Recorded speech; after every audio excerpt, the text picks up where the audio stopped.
The sky over the alien forest was dark green, heavy with the smoke of burning wood and ash. Tall trees stood silent like grave markers, their leaves falling as if the world was weeping. Deep in the jungle, the sounds of war had faded but not. For her, she was running. Blood dripped down her side, but she didn't stop. In her arms, she held her child close, a tiny girl no older than 5 cycles. The child had purple skin, wide silver eyes, and a soft sob that she tried hard to hide. Her feet were bleeding from the rough ground, but her mother didn't dare slow down. Behind them, voices shouted. Rough, angry voices. Alien soldiers' hunters were following them. They wanted the child. The mother knew this. She didn't know how long she could protect her, but she would try until her last breath. They reached a small clearing, and the mother stopped for a second, gasping for air. The child looked up, her eyes full of fear. Mama. Before she could answer, the sharp sound of a bowstring snapped through the silence. Thwack. The arrow hit her back. She didn't scream. She only fell forward, curling her body around the child to protect her. The child cried out, reaching for her mother's face, her small hands shaking. But her mother didn't move. Footsteps approached. The hunters stepped out of the trees, big, armored, cold-blooded creatures. One of them pulled another arrow from his quiver. Just the child now. He said, "The mother is finished." The child screamed.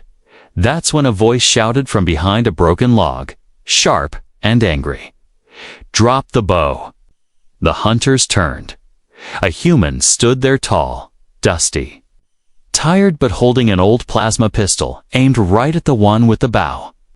His clothes were dirty, and his face had a long scar across the cheek. He looked like someone who had seen too many battles and survived. I said, "Drop it." The human growled again. The hunters laughed. One human with an old gun. You're out of your mind. The human didn't flinch. He took a slow step. Forward, you shoot her, and I'll burn every one of you down. The leader of the hunters narrowed his eyes. Why protect a dying alien and a runt? The human didn't answer. The child looked up from her mother's arms. Her eyes met the human's. Big, scared, helpless. He saw something in that look. Something that hit him harder than any bullet ever had. The lead hunter hissed. "Fine, you want them? Die with them." He raised his weapon. Bang. The human fired first. The shot hit the hunter straight in the chest, sending him flying back into a tree. The other hunters ducked and ran, firing blind. The human rolled and fired again, then again, his shots clean and precise. Years of war had made him fast. Within seconds, the clearing was empty. Only the human, the wounded alien mother, and the shaking child were left. He lowered his gun and rushed forward. Hey, don't move." He knelt beside the mother. Blood soaked the ground. The arrow was deep, but she was still breathing barely. Her eyes flickered open. She saw him, her gaze cloudy with pain and confusion. The child clung to her. Mother's hand.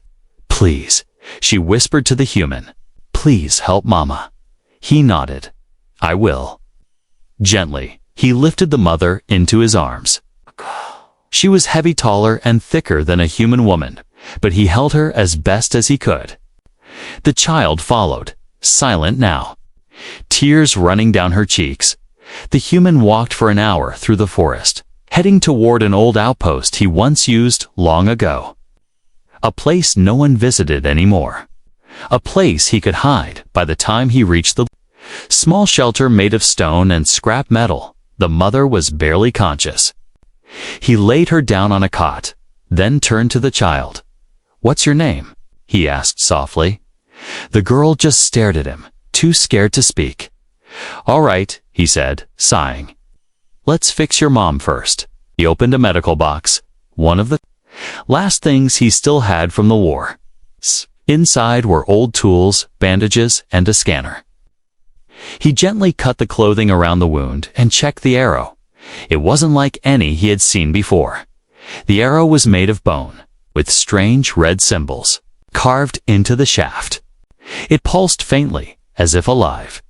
The human frowned. What the hell is this? He worked quickly, pulling the arrow out and sealing the wound. The alien mother screamed once, her body jerking. But she didn't wake again. The child was curled in a corner, watching. When he finished, he wrapped the mother in blankets and checked her breathing. Slow, but steady. Then he looked at the child. She might live, he said, but only if those monsters don't come back. The girl finally moved. She walked over, sat beside her mother, and held her hand. Thank you, she whispered. The human sat down beside the door, plasma pistol in hand. He stared into the jungle beyond, his eyes hard. Something told him this was just the beginning. The wind howled through the broken walls of the old outpost. The human sat near the door, plasma pistol resting on his knee, his eyes never leaving the dark jungle beyond. His body was still, but his mind raced. He had seen many battles before, but something about this felt different. It wasn't just a rescue. This time, a child's life was in his hands, and the mother. She might not make it through the night. Behind him, the alien mother lay on the cot, her breathing weak and uneven. Blood had soaked through the bandages again, her skin. Once a soft shade of violet was now pale and cold. He checked her pulse for the third time, slower than before. He turned toward the child. She sat on the floor, curled up with her arms around her knees, staring at nothing. She had not spoken again, but she hadn't cried either. He walked over and knelt in front of her. Do you understand? Me, he asked softly. The girl slowly nodded. I need to know something. That arrow they wanted you? Why? She lowered her head and didn't answer. Her small hands clutched a strange pendant hanging around her neck. It was shaped like a teardrop, made of dark crystal, glowing faintly with soft blue light. He hadn't noticed it earlier. It wasn't just jewelry, looked like something important. What's that? He asked gently, pointing to the pendant. The child hesitated. Then, without speaking, she slipped it off her neck and handed it to him. He held it carefully in his hand. The surface was smooth, almost too perfect. The glow was steady. It hummed, faintly like a signal waiting to be received. He frowned and turned it over. Strange markings were etched along the back, symbols he didn't recognize. His fingers brushed over them suddenly. The pendant flashed, and a small projection appeared. Above it's a glowing image of the mother speaking in an alien language. The recording lasted only 5 seconds, then disappeared. The child looked at him, her eyes wide. You don't want them to find this, do you? He asked. She nodded. He understood now. This wasn't just a random attack. They were after the pendant hand. The girl who wore it, he stood and walked to the door again. The trees outside were still, but he didn't trust the silence. He had fought in too many battles to believe in quiet forests. Then, a sound. It was faint. A rustle. He raised the plasma pistol. Something moved in the shadows between the trees. He aimed, finger on the trigger, but nothing came. He waited for 5 minutes, but the movement stopped. Still, he knew they were out there. He turned back to the girl. We can't stay here forever, he said. They'll come back, and they'll bring more. He went to his old gear locker. Most of it was rusted junk left behind after the last war. But there were still a few working parts, a motion sensor, a map chip, and a basic translator unit. He activated the translator and handed it to the girl. Put this on your ear, he said. She obeyed quietly. Now, he continued, tell me who those hunters were. She hesitated, then spoke for the first time in a soft voice. They are bone arrows. He frowned. Bone arrows. She nodded. They hunt rare. Ones. The ones with blood that can heal. He repeated, "My mother said I was special," she whispered. "She said I had the blood of the ancients." The human sat down slowly. "And they want you because of that." She looked away. "They take us, they drain us. For others, for their own kind, my father. They killed him when he tried to stop them." His jaw tightened. He had seen cruelty in the galaxy before, but this was worse than most. Taking a child for her blood. That wasn't war. That was something darker. He looked down at the pendant again. "Does this send a signal?" he asked. She nodded. "If I'm in danger, then it already has," he muttered. He stood up and sealed the shelter door. Then he set up the motion sensor near the window. If anything moved out there, it would beep. The mother groaned behind him. He rushed to her, sighed. Her eyes opened, just barely. She looked at him and tried to speak, but her voice was only a breath. He leaned close. "Save your strength." She touched his hand. Her voice was barely a whisper. "You must keep her safe." "I will. She is the last.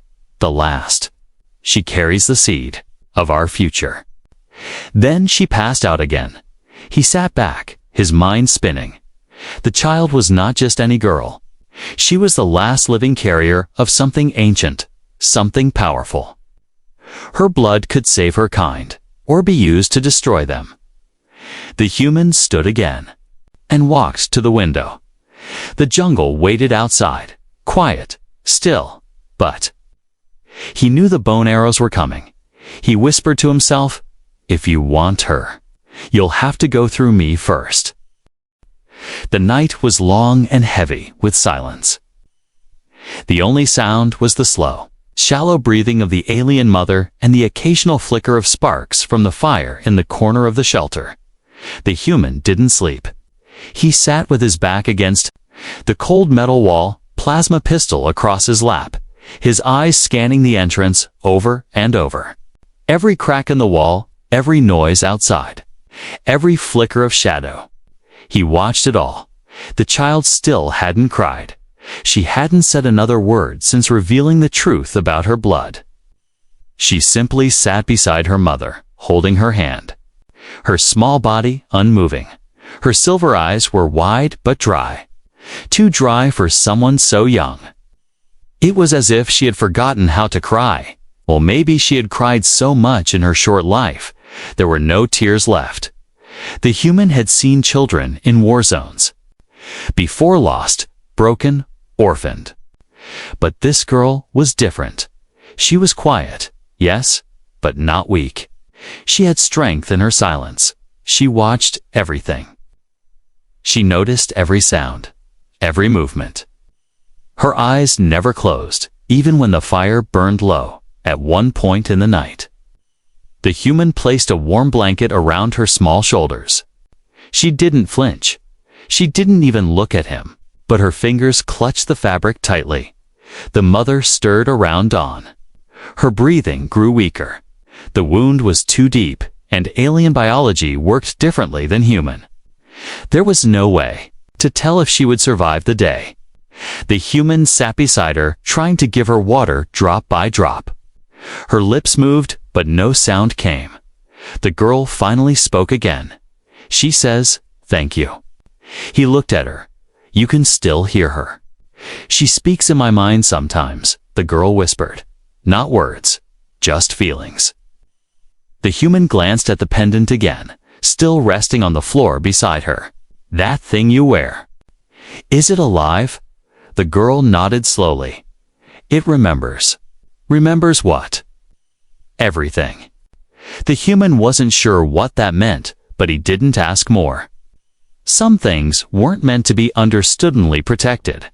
He stood and checked the motion sensor. Still nothing. But he didn't relax. The bone arrows were skilled hunters. They would wait for the perfect moment. He turned back to the girl. "What's your name?" She hesitated. Then finally, in a voice as soft as the wind, she said, "Sarah." He nodded. "I'm Cale." The girl finally looked him in the eyes. "Why did you help us?" Cale paused for a long moment. He stared at the dying woman, then at Sarah. "Because once, someone helped me," he said. "And I didn't deserve it either." Sarah tilted her head. "You think we didn't deserve help?" "No," Cale said quickly. "I mean, the galaxy doesn't care. It passes by people like you, like me. But that doesn't mean we turn away too." Sarah was quiet, but something in her expression softened. Cale reached into his bag and pulled out a small ration bar. He handed it to her. "Eat." She took it, but didn't eat right away. She just held it in her hands. Suddenly, the motion sensor beeped. Cale jumped up. His heart pounded. He rushed to the screen. 1, 2, 3 life forms.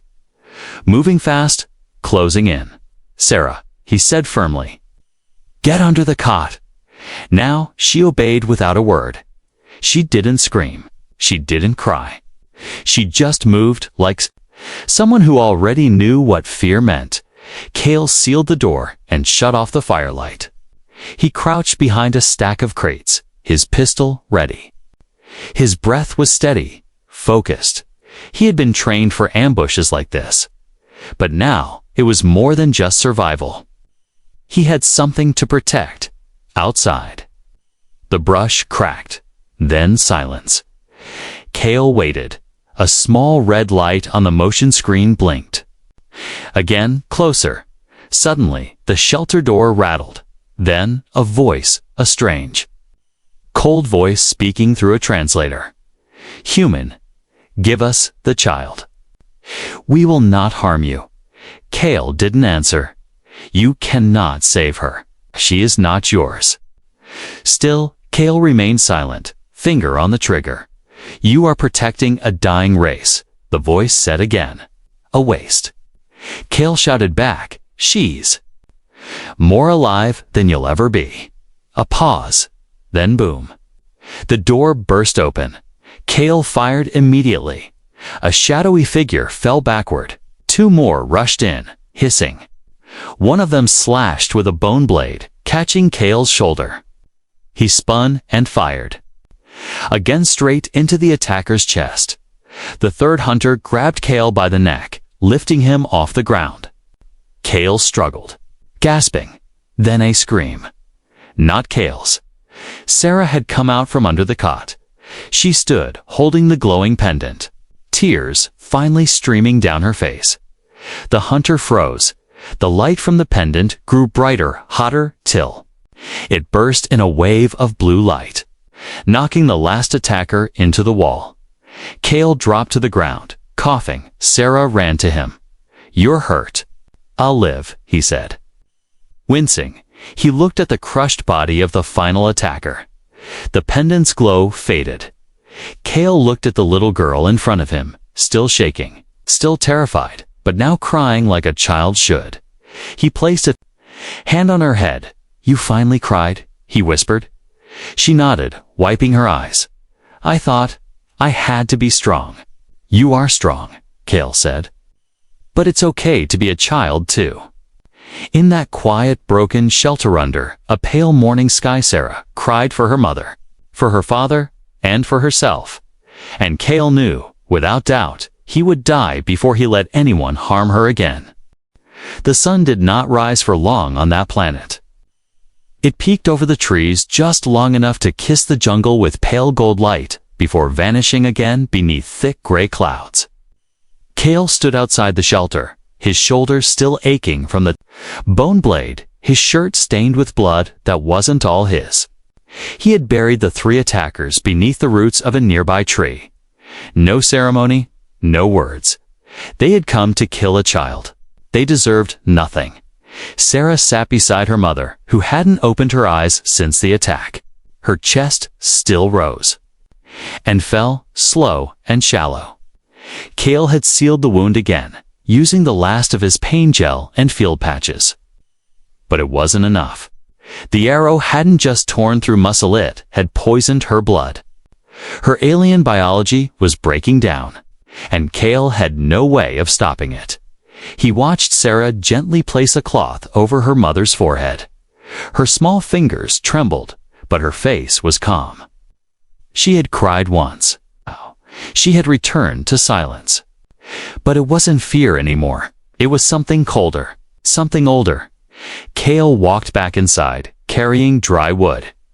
He stacked it beside the fire pit, then crouched near Sarah.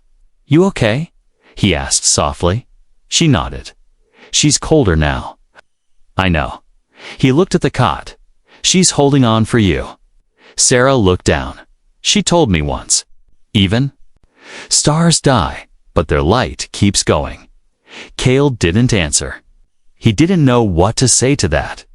Instead, he stood and opened the storage box hidden behind the crates. Inside was a small metal communicator, old, scratched, but still working. He flipped it on. Static.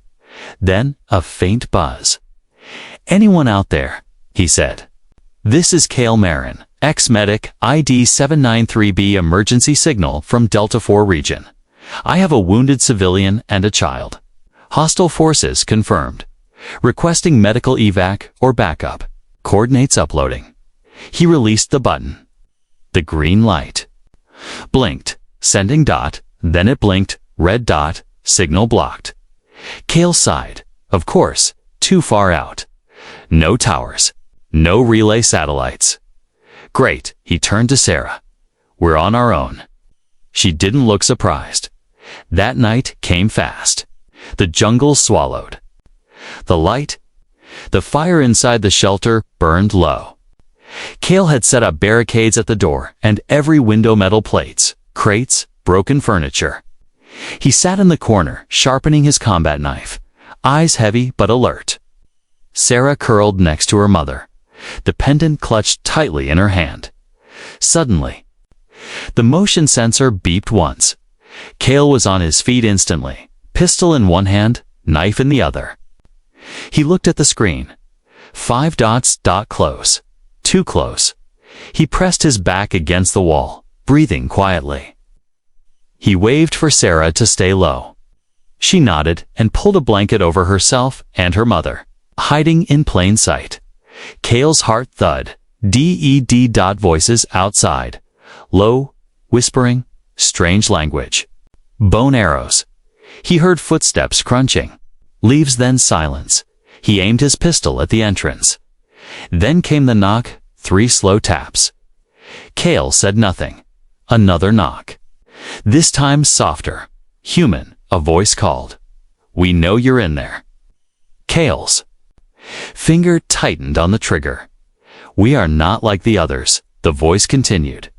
"We come with a message." Cale's eyes narrowed. "You brought 5 men to deliver a message." There was a pause. "Then, we know what the girl carries.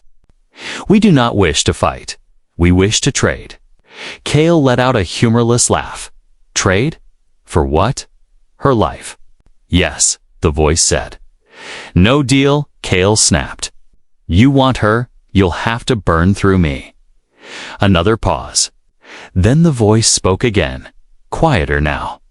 "You think you're protecting her? Human. But you're not. Others are coming. Stronger, smarter. We were just the first wave." Cale didn't reply. "We will leave," the voice said, "but not forever. You cannot hide her, not even on this dead world."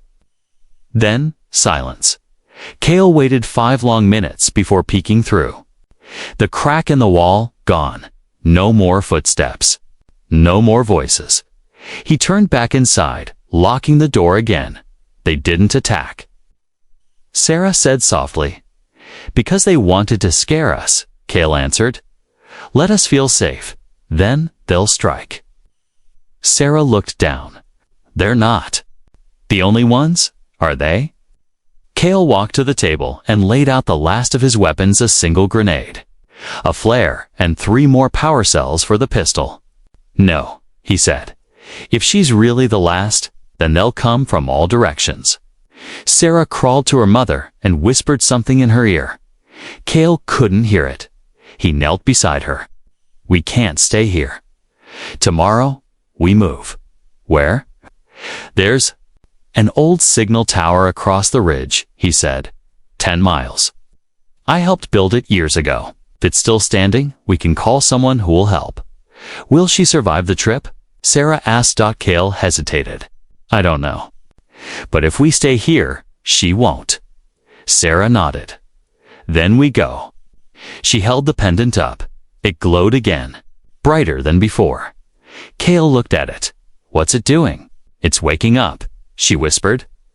Outside, deep in the jungle, a single red eye blinked in the dark. They weren't alone, and they didn't have much time left. Morning came, but it brought no peace. The light was weak, filtered through clouds that never moved. The jungle outside was too still, as if the world itself was holding its breath. Cale packed quickly, checking the charge on his pistol and tying a piece of cloth tightly around his wounded shoulder. It still hurt, but there was no time to complain. Time was running out, and they had a mountain to climb. Sarah sat beside her mother, holding the pendant between her small hands. It glowed again, soft and steady. Her mother's skin had turned a pale gray, her breathing shallow. Cale checked her pulse. Slower than ever. She wouldn't survive another night here. We leave in 10 minutes, Cale said. I'll carry. Sarah looked up. Will the tower work? It better. It's our only chance. Cale wrapped the mother in thick cloth, gently lifting her into his arms. She was light, now to light. Like her strength was already gone. Sarah followed. Closely, the pendant swinging from her neck. Its blue light pulsing gently like a heartbeat. They moved through the jungle quietly. Cale led the way, watching every tree, every bush. He didn't trust the silence. He knew they were being watched, maybe even followed. But for now, nothing moved. Even the birds were gone. After 2 hours of walking, Sarah finally broke the silence. Do you want to know what the pendant is? She asked. Cale looked over his shoulder. I figured it's more than a necklace. She nodded. It's called a life seed. Cale raised an eyebrow. That sounds important. It is, Sarah said. My people long ago we were sick. Dying, wars, poison, time. Everything was killing us. But the life seeds were created by the first healers. They were rare. Only a few survived. And they were given only to those born with the gift. You? Cale asked. She nodded. My mother, too. That's why they hunted us. Cale kept walking. And this life seed, it heals. Not like a doctor, she explained. It remembers health. It copies life when it is strong. Then it shares that memory. If someone is dying, it tells their body how to fix itself. Cale blinked. That's more than healing. That's rewriting biology. Yes, Sarah said. That's why they want it.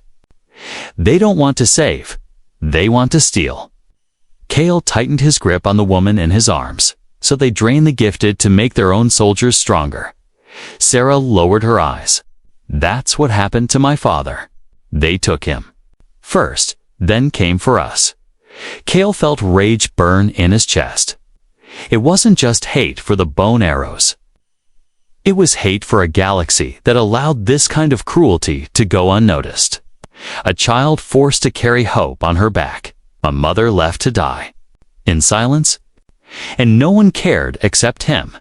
They reached a small cliff just before noon. The signal tower stood above, rusted and bent, but still standing. A long metal spike rose into the sky, covered in vines. The old ladder was still attached, barely. There. It is, Cale said. Stay down here with your mom. I'll go up. Sarah nodded. Be careful. Cale climbed fast, every rung creaking under his weight. The wind picked up, shaking the tower. When he reached the top, he opened the control panel and pulled out the power core from his belt. The screen flickered to life. Come on, come on. He flipped switches, reconnected wires. Adjusted the satellite dish, then dash beep, not a green light. He pressed the mic button. Emergency broadcast from Delta 4 Tower. Civilian medical emergency. Coordinates uploaded. This is Kale Moran. Repeat. Child target. Hostile contact expected. Need evac. He waited. Static. Then dash another beep. A voice crackled through. Kale. Moran. This is ARC Ship Celesta. We received your signal. Identity confirmed. Stand by for response unit. ITA 8 hours. Kale exhaled. Relief swept through him. Copy that. Thank you. He climbed down quickly. They heard us.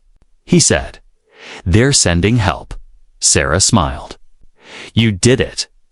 But her smile faded quickly. Kale turned around. 4 figures stood, just outside the tree line. Bone arrows. One of them stepped forward, raising his weapon. You should have given her to us when you had the chance, human. Kale stepped in front of Sarah, pistol ready. I'll have to take her over my dead body. The bone arrow leader smiled. Gladly. Kale fired. The shot struck the lead hunter in the shoulder, spinning him around. The others charged.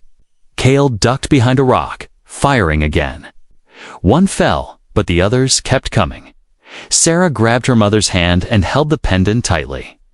She whispered something in her language. The pendant pulsed. Again brighter than before. The air shimmered. A wave of light burst out from the pendant, throwing the bone arrows back. One hit a tree and didn't rise again. Kale turned in shock. What was that? Sarah was breathing hard. The life seed, it heard my call. Kale stared at her, then at the glowing pendant. For the first time, he realized the truth. She wasn't just a child. She was a weapon. She was a cure. She was hope, and the galaxy had no idea what it had almost lost. The fire crackled low in the cave they had found near the signal tower. After the fight, Kale had carried Sarah's mother inside and covered the entrance with thick branches. It wasn't perfect, but it gave them cover for the night. The wind outside moaned through the trees, but the warmth of the fire kept the cold from creeping into their bones. Kale sat across from Sarah, his back pressed against the cave wall. His pistol was in his lap again, half out of habit, half out of fear. He had killed 2 more bone arrows today. He wasn't proud of it, but pride didn't matter. Only survival did. Sarah sat beside her mother, who hadn't moved since the pendant had pulsed with power. Her body was still and cold, but her chest still rose and fell faintly. Kale had seen many soldiers die in war fast, slow, painful. But this was different. This was a quiet end. A slow fading of someone who had fought too long and had nothing left to give. She's not waking up, is she? Sarah whispered. Kale didn't answer right away. He stared into the fire, the orange glow dancing in his tired eyes. No, he said softly. I don't think she will. Sarah nodded. She didn't cry this time. Her small hands simply rested on her mother's. I think she knew. Knew what? That she wouldn't see tomorrow. Sarah whispered. She told me before. She said her light was almost gone, but she was okay with that. As long as I survived. Kale looked at the girl. Her face was calm, but behind that calm, he could feel the weight of her sorrow. She had lost a father. Now, she was losing her mother.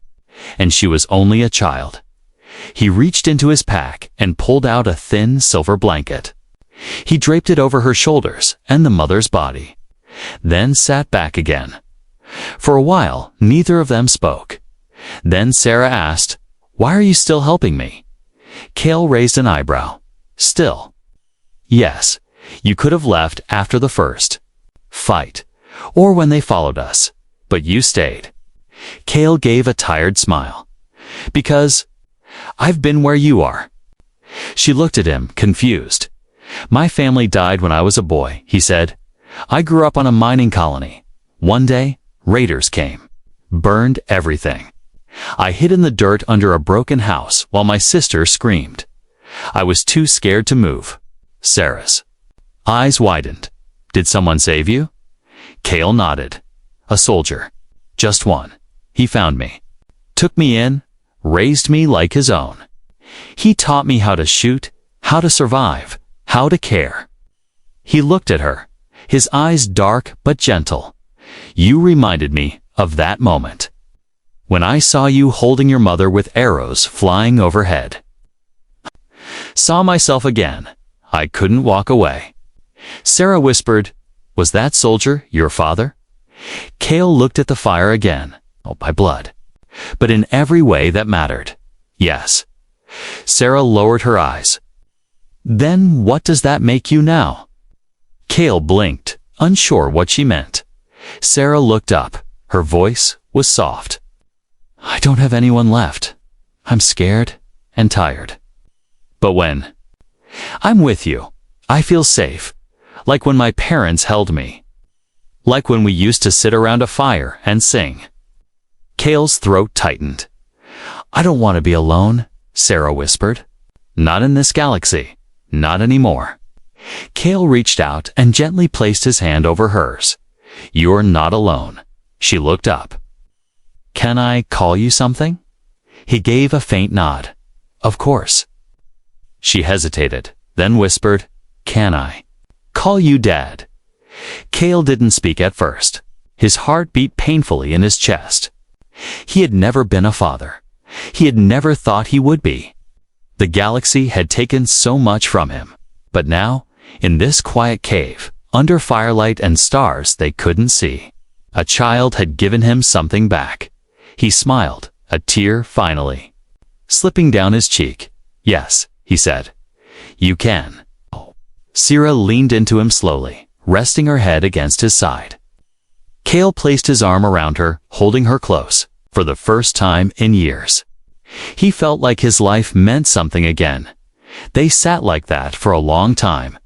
Later that night, Sarah fell asleep in his arms. The fire burned low, casting long shadows across the cave. Cale stayed awake, watching. Over her, over them. But as the flames died down, light began to glow from the pendant around Sarah's neck. Cale stared in awe. It wasn't pulsing this time. It was alive. The glow spread, soft and warm, flowing into the mother's body. Her chest began to rise more steadily. Her color slowly returned. Cale held his breath. The life seed wasn't just protecting Sarah, it was healing her mother. He didn't know if it would be enough, but for the first time, he felt hope. Real hope. The morning came with a soft rain, tapping gently on the leaves outside the cave. The jungle smelled of wet soil and ash. Inside, Cale opened his eyes slowly, his arms still around Sarah, who slept peacefully against him. The fire had died down, 2 glowing embers, and the faint blue light from the pendant had faded once again. He looked toward the cot where the mother lay. Her chest rose and fell. Slow but steady, stronger than before. Her color had returned, faint violet returning to her skin. The black veins around the wound were shrinking. The life seed had done something in the night. It hadn't just delayed death, it had fought it. Cale sat up carefully, not waking Sarah. He walked to the edge of the cave and peeked outside. The jungle looked still, but he didn't trust it. The bone arrows had been silent too. Once. Then he saw it. A small ship in the sky. Growing larger, his heart skipped. The evac ship, they were almost safe. He ran back inside, shook Sarah gently. Wake up, they're here. She blinked, confused. Who? Help. You're going to be okay. She sat up and looked at her mother. She's breathing better. I saw, Cale said, kneeling. That pendant, it did something. Sarah touched it. The life seed knows when someone belongs to its blood. If there's even a little life left, it fights for it. Cale nodded, trying to hide how amazed he still was. He stepped outside, his pistol drawn, scanning the area as the ship descended. The ship was old but sturdy, white metal stained by years of space travel. It hovered above the tree line, then slowly lowered, engines quiet as it landed. The side doors opened, and 2 armored medics stepped out, followed by a tall woman in command gear. Her human features were sharp, eyes scanning fast and calm. "Cale?" "Maren," she called. "That's me," Cale replied, keeping his weapon low but ready. "We received your distress. This is Ark Ship Celesta. I'm Commander Vex. You've got a wounded civilian." Cale stepped aside, pointing toward the cave. Inside, alien mother. Critical, her daughter is the priority too. "She's important." Vex nodded. "Understood." Medics move. They entered quickly, bringing out equipment. One medic gently approached Sarah's mother, while the other knelt to speak to the girl. "You did the right thing," Vex said to Cale. "She's not just a civilian," Cale said, quietly. "They were hunted. Her daughter carries something that can heal. Maybe even change the future." Vex's eyes sharpened. "What do you mean?" Cale didn't explain at all. "Instead," he said, "the life seed is in her hands. If she trusts you, maybe she'll let you understand it." Inside the cave, Sarah stood near her mother, watching as the medics worked. Her fingers held the pendant tightly. It had gone dim again, resting like a stone. But her eyes still glowed with quiet strength. One medic turned. "She's stabilizing. We'll need to keep her under observation for days, but she's going to live." Cale felt his knees weaken slightly. Sarah looked up at him. "You kept your promise." "I always will," he said. Vex walked over. "We'll take you all back to Celesta. You'll be safe there." Cale nodded. "What about the bone arrows?" "We picked up signs of them retreating. They know they lost." Vex said, "Still, we'll sweep the region." "But you did more than hold them off. You protected something they'll never touch again." Cale turned back to Sarah. She walked up to him and took his hand. "Can she come too?" she asked, pointing to her mother. "Of course," Cale said. Smiling, "And you'll stay with me," she whispered. He knelt down. "Always. I'm not going anywhere, Sarah. Not now, not ever." She nodded and leaned into him, and he wrapped his arms around her. Together, they stepped onto the evac ship. As the jungle faded behind them, hours later, on the Ark ship Celesta, Sarah stood beside a large window, staring at the stars. Cale stood beside her, watching the same stars, each one a world, a possibility, a future. Sarah spoke softly. "She's sleeping now, peacefully." "She's safe now," Cale said. The girl looked up at him. "Do you think people like me can ever live normal lives?" Cale looked down at her. "I think ... with the right people beside you. Yes, you already changed mine." She smiled and leaned into his side. Outside the window, the stars moved slowly as the ship sailed forward through the dark. Between life and death, they had chosen life, and they had found each other in the middle of it.